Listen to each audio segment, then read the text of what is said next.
Welcome AJ maths. எடுத்துக்காட்டு 4.20.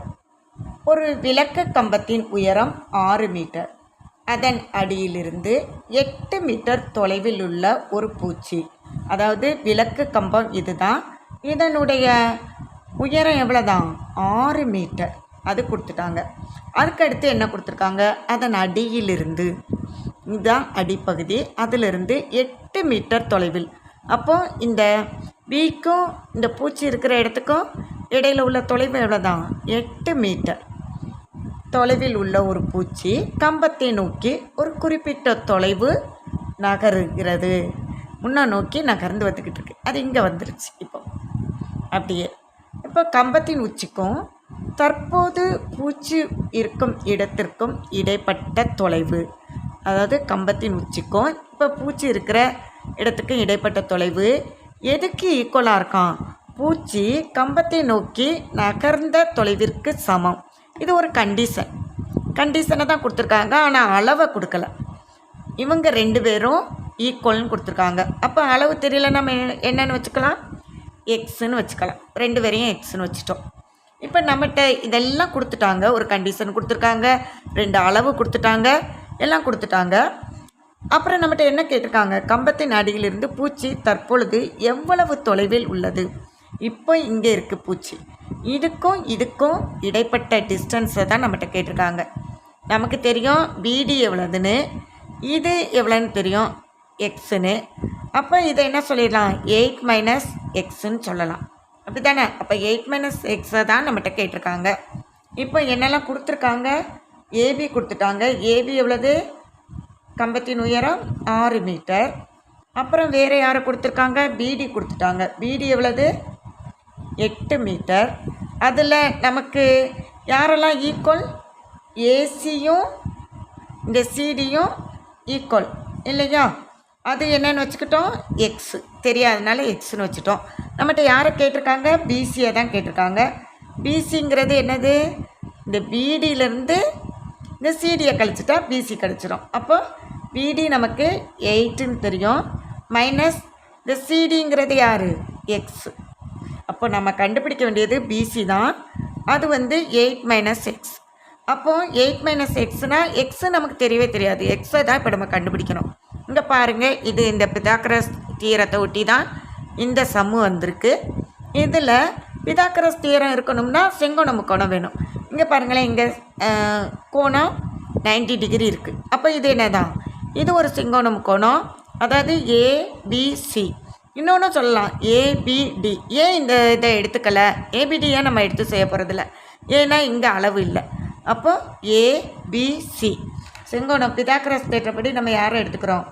செங்கோண முக்கோணம் ஏபிசியை எடுத்துக்கிறோம். இதில் 90 டிகிரிக்கு ஏத்தாப்பில் இருக்கிறவங்க கர்ணம், மீதி 2 பேரும் யார்? பக்கம். அப்போ நமக்கு பிதாகரஸ் தேற்றம் என்னன்னு தெரியும். இங்கே கர்ணம் ஸ்கொயர்டு ஈக்குவல் டு பக்கம் ஸ்கொயர்டு ப்ளஸ் பக்கம் ஸ்கொயர்டு. அப்போ ஏசி ஸ்கொயர்டு ஈக்குவல் டு இங்கே யார்? AB squared plus BC squared. அவ்வளோதான்.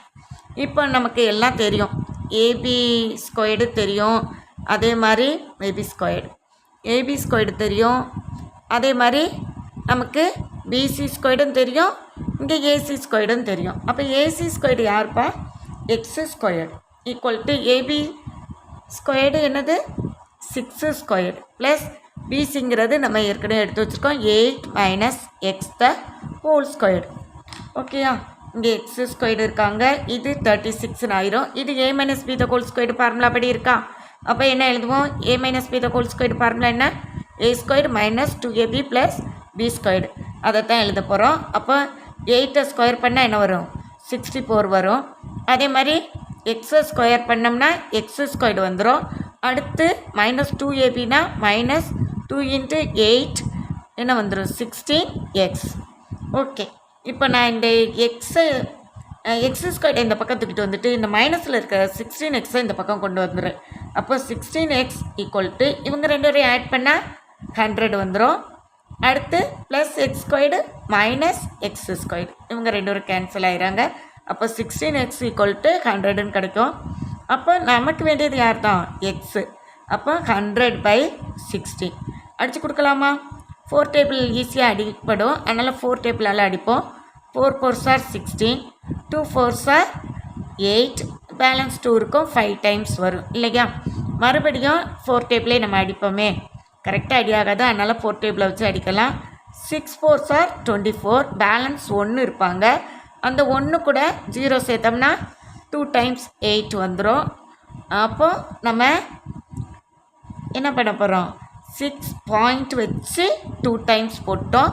அடுத்து இது கூட 0 சேர்க்கும்போது 5 டைம்ஸ் வரும் இல்லையா? 5 4s are 20 முடிஞ்சுது. இப்போ நமக்கு 6.25ங்கிறது யார்? எக்ஸு தெரிஞ்ச பிறகு இங்கே நமக்கு எந்த வேலையும் கிடையாது. ஏன்னா பிசி தான் நம்ம கண்டுபிடிக்கணும். பிசிங்கிறது 8 - எக்ஸ். அப்போது 8லேருந்து யாரை கழிக்கணும்?